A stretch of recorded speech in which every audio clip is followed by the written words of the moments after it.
Hello everybody, this side Dilip Singh Asolia from DSA classes Udaipur. आज अपन जिस पर्टिकुलर चैप्टर की बात करेंगे और जिस सब्जेक्ट की बात करेंगे वो आपका माइक्रो इकोनॉमिक्स की बात करेंगे। अगर आईबीएसई बोर्ड्स की बात करें तो ये 12th में आता है, माइक्रो और मैक्रो दोनों। लेकिन सीबीएसई बोर्ड्स की बात करते तो ये जो माइक्रो इकोनॉमिक्स है वो आपका 11th क्लास में आप पढ़ते हो। ठीक है, तो बोर्ड्स के हिसाब से देख लेना, बाकी चीजें सारी सेम। तो बच्चों, सबसे पहले बात करते हैं कि इकोनॉमिक्स का क्या मतलब होता है और इकोनॉमिक्स पढ़ी क्यों जाती है ना। तो बच्चों ध्यान रखना, इकोनॉमिक्स क्यों पढ़ी जाती है और क्या इसकी डेफिनेशन है, सारी चीजें अपन पढ़ेंगे अच्छे से। अगर बच्चा आपको किसी भी तरह का डाउट हो, दिक्कत हो कि रिगार्डिंग द नोट्स और भी क्लासेस के रिगार्डिंग कोई भी इश्यूज हो, तो जो नंबर दिख रहे हैं नीचे 9462205541, यहाँ से आप हमसे कनेक्ट हो सकते हो, हमारी टीम डीएसए से। और जो भी आपका डाउट है वो आप आपसे पूछ सकते हो। चलेगा, बिना किसी टाइम को वेस्ट किए हम हमारा वीडियो स्टार्ट करते हैं। चलेगा, तो बच्चों बात करेंगे इकोनॉमिक्स की। ठीक है, तो इकोनॉमिक्स सबसे पहले बात करते हैं, इन जनरल बात करते हैं सर इकोनॉमिक्स क्यों पढ़ी जाती है। इकोनॉमिक्स अगर नहीं होगी तो आपको जैसे कि आपके घर पर जो जनगणना वाले आते हैं, ठीक है, देश की कितनी पॉपुलेशन है, इकोनॉमिक कंडीशंस कैसी है, ये सब चीजें नहीं पता पड़ेगी, नेशनल इनकम क्या, जीडीपी क्या, ये चीजें आपको नहीं पता पड़ेगी। तो इकोनॉमिक्स बहुत बड़ा रोल प्ले करता है। इकोनॉमिक्स क्या होता है, पढ़ते economy is a system which provide people the mean to work and earn of a living. यानी कि यहाँ पर क्या करते हैं, अलग अलग लोग क्या करते हैं, अलग अलग काम करते हैं, और वो काम करने का मेन इंटेंशन क्या सर, उनका काम करने का मेन इंटेंशन है for the earning profit, earning the money.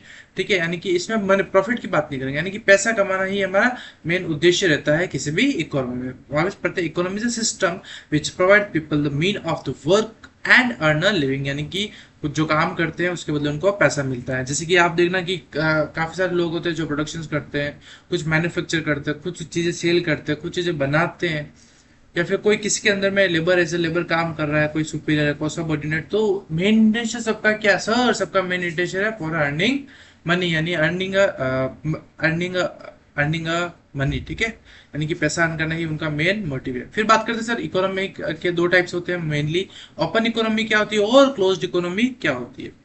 बच्चों ये इंट्रोडक्शन पार्ट चल रहा है ना। ओपन इकोनॉमी सर एक ऐसी इकोनॉमी जिसके रिलेशन अदर कंट्रीज के साथ भी हो, या फिर अदर जो इकोनॉमिक्स होती है उनके साथ भी अदर रिलेशंस हो। ठीक है, जिन्होंने रिलेशन मेंटेन कर रखे हो अदर कंट्रीज के साथ भी, उसको बोला जाता है ओपन इकोनॉमी। और सर जब बात करते हैं किसकी, सर जब बात करते हैं क्लोज्ड इकोनॉमी, सर किसकी बात करते हैं, जब क्लोज्ड इकोनॉमी की बात करते हैं कि जब जिसका रिलेशन किसी अदर कंट्रीज के साथ नहीं होता, जिसका किसी अदर कंट्रीज के साथ में रिलेशंस नहीं होता है, उसको बोला जाता है आपका क्लोज्ड इकोनॉमी। क्या बोला जाता है, क्लोज्ड इकोनॉमी। ठीक है, तो बच्चों ध्यान रखना, तो इकोनॉमी क्या होती है और ओपन इकोनॉमी क्या होती है, ओपन इकोनॉमी और क्लोज्ड इकोनॉमी क्या होती है, आपको अच्छे से समझ में आया होगा।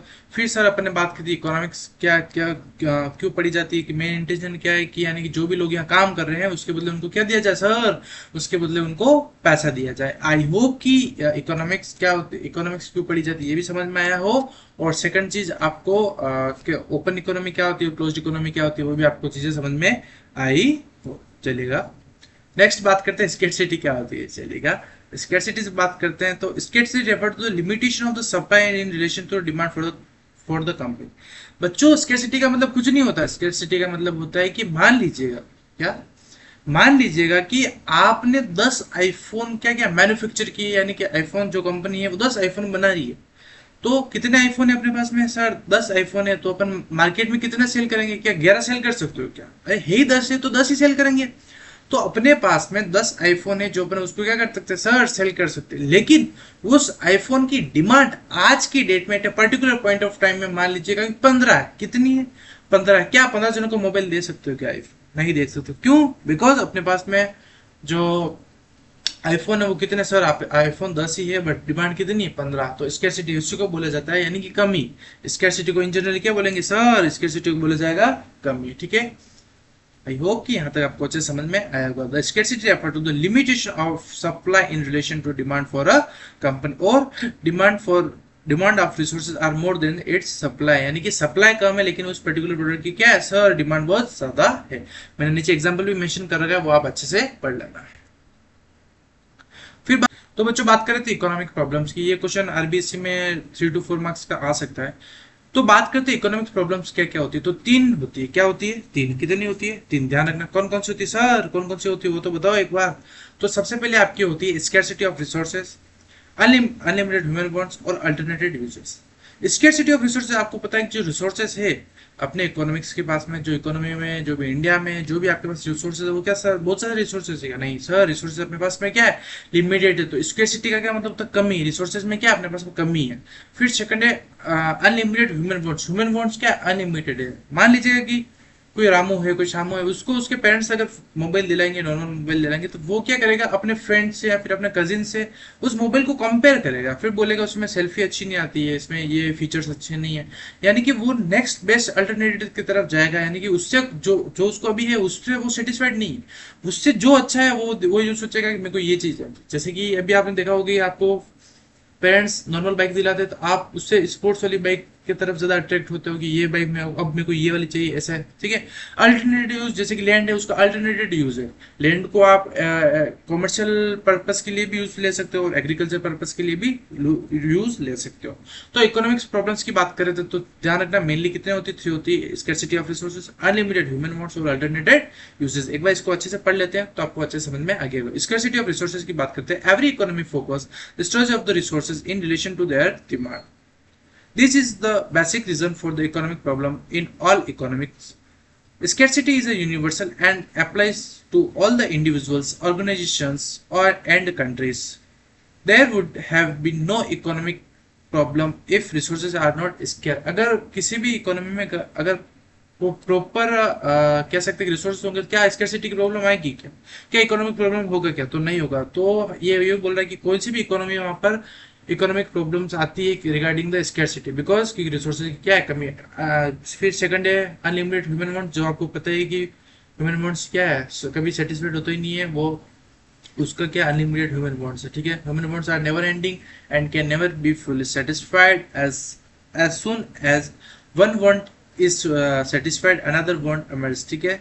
These unlimited human wants keep on increasing and cannot satisfy with the limited resources. यानी कि जो resources है उससे कभी वो आप लोग या फिर मैं भी क्यों नहीं हो गया, कहीं ना कहीं satisfied नहीं होते। फिर बात है alternative uses. Most of the resources in the economy can be put to various uses. This make of the choice problem more difficult. For example, land can use for the residential purpose, for the setting up the industries. The industry economy has to choose how the land should be allocated. ठीक है। जैसे कि मैंने बताया कि land है, alternative use है, दो यूज है, तीन यूज है, बहुत सारे यूज है। तो अपने को देखना पड़ेगा कि इकोनॉमी को देखना पड़ेगा सबसे बेस्ट यूज कौन सा है, उसके तरफ फिर गवर्नमेंट को काम करना पड़ेगा। तो इकोनॉमिक प्रॉब्लम्स कितनी होती सर? इकोनॉमिक्स प्रॉब्लम के कितने पॉइंट्स है आपके? है थ्री पॉइंट्स। कितने पॉइंट? थ्री पॉइंट्स है। इसके ऊपर इंपोर्टेंट लिख लेना, सावधान इंडिया लिख लेना, यहाँ से क्वेश्चन आएगा। फिर बात करते हैं बच्चों, कुछ टॉपिक्स में भी आपको छुड़वा रहा हूँ वो अपन नेक्स्ट वीडियो में करेंगे। अभी मेन जो पढ़ा रहा हूँ वो पढ़ लेना। फिर बात करें सर माइक्रो इकोनॉमिक्स क्या होती है और मैक्रो इकोनॉमिक्स क्या होती है। इसके अंदर सर आपका जो क्वेश्चन आएगा वो किस में आएगा? डिफरेंस में क्वेश्चन आएगा। तो बच्चों ध्यान रखना, माइक्रो की बात करते हैं आई, स्पेलिंग देखिएगा, किसकी बात करते हैं? आई की। लेकिन मैक्रो की स्पेलिंग में देखो MA। तो आई का मतलब होता है इंडिविजुअल लेवल की बात करेंगे और ए का मतलब होता है एग्रीगेट सम टोटल ऑफ की बात करेंगे। ठीक है। तो ये कुछ पॉइंट्स है जो माइक्रो लेवल होता है, जो छोटे लेवल, इंडिविजुअल लेवल, एक फॉर्म की लेवल पर बात करता है। लेकिन सर जो आपका कह सकते हैं कि जो मैक्रो लेवल होता है वो एज एग्रीगेट एज होल के लेवल पर बात करता है। कुछ पॉइंट्स है जो आप को पता होना चाहिए। मीनिंग की बात कर लेते हैं। It is a part of the economy theory which studies the behaviour of individual of the economy. ठीक है। माइक्रो इकोनॉमिक्स किस भी बात करता है सर? इकोनॉमी इंडिविजुअल लेवल पर बात करता है। लेकिन मैक्रो किसकी बात करता है? देखिएगा यहाँ लिख रखा है एग्रीगेट एज द होल। ठीक है। फिर ये कुछ डिफरेंस के कुछ पॉइंट्स जो आपको पढ़ना है। Macro economics deal with the individuals, लेकिन मैक्रो किस पे बात करता है? एग्रीगेट की बात करता है। The main tool of the individual demand and the individual supply, लेकिन यहाँ पर एग्रीगेट डिमांड और एग्रीगेट सप्लाई की बात होती है किसमें? मैक्रो के अंदर। लेकिन माइक्रो के अंदर इंडिविजुअल डिमांड और इंडिविजुअल सप्लाई की बात होती है। Micro economics also known as the price theory बोला जाता है। फिर it is also known as income and employment theory बोला जाता है। किसको? Macro economics. ये कुछ पॉइंट्स है जो आपको अच्छे से पता होना चाहिए। आई होप यहाँ तक आपको अच्छे समझ में आया होगा। फिर कैपिटलिस्ट इकोनॉमी, सोशलिस्ट इकोनॉमी क्या होती है ये भी अच्छे सुन लेना। कैपिटलिस्ट इकोनॉमी को फ्री मार्केट इकोनॉमी के नाम से भी जाना जाता है। ठीक है। फिर आपकी सोशलिस्ट इकोनॉमी को सेंट्रल प्लान्ड इकोनॉमी के नाम से भी जाना जाता है। In capitalist economy pattern में in this economy all the means of the production are owned by the private sector, लेकिन in this economy all the means of the production are owned by the government। Socialist economy होती है उसमें government play करती है role अपना, लेकिन private sector किसमें role play करता है, कैपिटलिस्ट इकोनॉमी में, ठीक है। Freedom of choice is there, किसमें फ्रीडम यानी कि अलग अलग टाइप की वेराइटीज ऑफ प्रोडक्ट्स आपको मिल जाएंगे कहाँ पर, कैपिटलिस्ट इकोनॉमी, लेकिन सोशलिस्ट इकोनॉमी में ऐसा नहीं होता है। फिर in this economy central problem are solve by the price mechanism to the demand and the supply. In this economy all the central problem are solve by the central planning authority. यानी कि capitalist economy की बात करते हैं demand supply के base पर market को देखकर ही प्राइस डिसाइड होती है, और किसी जो प्लान जो सेंट्रल प्रॉब्लम्स होती है किसी इकोनॉमी में वो डिसाइड होती है। लेकिन सोशलिस्ट इकोनॉमी में जो सेंट्रल प्लान जो अथॉरिटी है उसके बेस पर ही काम किया जाता है, ठीक है। कैपिटलिस्ट इकोनॉमी का मेन मोटिव प्रॉफिट अर्न करना होता है, लेकिन जो सोशलिस्ट इकोनॉमी होती है उसका मेन मोटिव क्या होता है सर, उसका मेन मोटिव होता है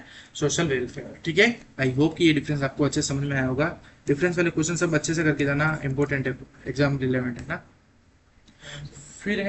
फिर बात करते हैं three central problems of an economy. तो ध्यान रखना किसी भी इकोनॉमी में कितनी प्रॉब्लम्स होती है सर, किसी भी इकोनॉमी में 3 प्रॉब्लम्स होती है। कौन कौन सी होती है, what to produce, how to produce and whom to produce, ठीक है। व्हाट टू प्रोड्यूस क्या बनाए, कैसे बनाए, किसके लिए बनाए। व्हाट टू प्रोड्यूस यानी क्या बनाए, कौन सा प्रोडक्ट बनाए, ठीक है। हाउ टू प्रोड्यूस कैसे बनाए, तो ध्यान रखना हाउ टू प्रोड्यूस के अंदर 2 चीजें आती है। कितनी चीजें आती है आपके, 2 पॉइंट आती है, एक तो लेबर या फिर कैपिटल, यानी कि तो जो आप गुड्स बना रहे हो कि तो लेबर से बनवाओ या फिर कैपिटल से बनाओ।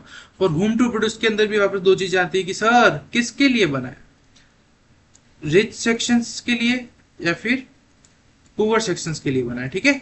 तो ये कुछ प्रॉब्लम्स है किसमें, किसी भी इकोनॉमी में। व्हाट टू प्रोड्यूस के अंदर देखिएगा the problem involve the selection of the goods and services to be produce and the quantity to be used to each selected commodity given the limited resource. यानी जिस resources की बात करें उस resources का यूज करके अपने को कौन सा प्रोडक्ट बनाना है, ये काम काज में किया जाता है what to produce. How to produce की बात करते हैं sir, how to produce the problem refers to the selection of the technique to be used for production, whether to be used for labor intensive or for the capital intensive, कि तो labour से बना फिर capital से बना। फिर बात करते हैं फॉर होम टू प्रोड्यूस, किसके लिए बना रहे हो भाई, आपने गुड्स बना लिया, किस वे में बनाना, कि तो लेबर से बनाओगे या फिर मशीन से बनवाओगे।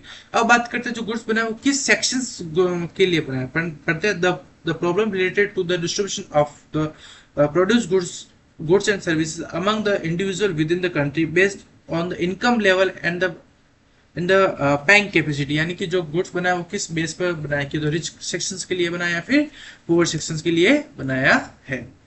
तो बच्चों ये पीसी वाला कुछ पोर्शन है जो अपन नेक्स्ट वीडियो में करेंगे।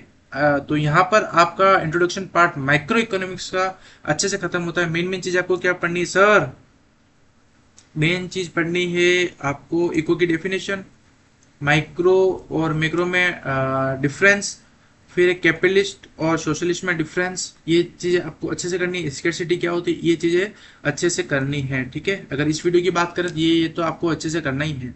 तो बच्चों ध्यान रखना, यहाँ पर हमारा वीडियो नंबर फर्स्ट ओवर होता है इंट्रोडक्शन पार्ट का। नेक्स्ट वीडियो के जरिए अपन माइक्रो इकोनॉमिक्स के ऐसे ही बहुत ही शानदार तरीके से शॉर्ट वे में ज्यादा से ज्यादा कम टाइम में ज्यादा से ज्यादा जो भी कंटेंट दे पाऊंगा मैं, मेरी तरफ से 100% ट्राई रहेगा मेरा और गजा सर का। तो जो नीचे नंबर दिख रहे हैं यहाँ पर आप कमेंट, यहाँ पर अगर आपको कुछ भी दिक्कत हो रिगार्डिंग द नोट्स या फिर क्लासेस के रिगार्डिंग तो आप हमसे कनेक्ट हो सकते हैं।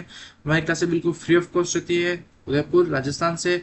और बच्चों कमेंट कर जरूर बताना कि हमारा जो वीडियो है जो हम ट्राई कर रहे हैं कि जो बच्चा गाँव में बैठा है फिर शहर में बैठा जो कोचिंग अफोर्ड नहीं कर पाता है, हमारा मेन मोटिव उन्हीं स्टूडेंट्स का है। तो कहीं ना कहीं उन स्टूडेंट्स को भी बोर्ड्स में अच्छे नंबर से फतेह करवाएंगे, ठीक है। Team DSA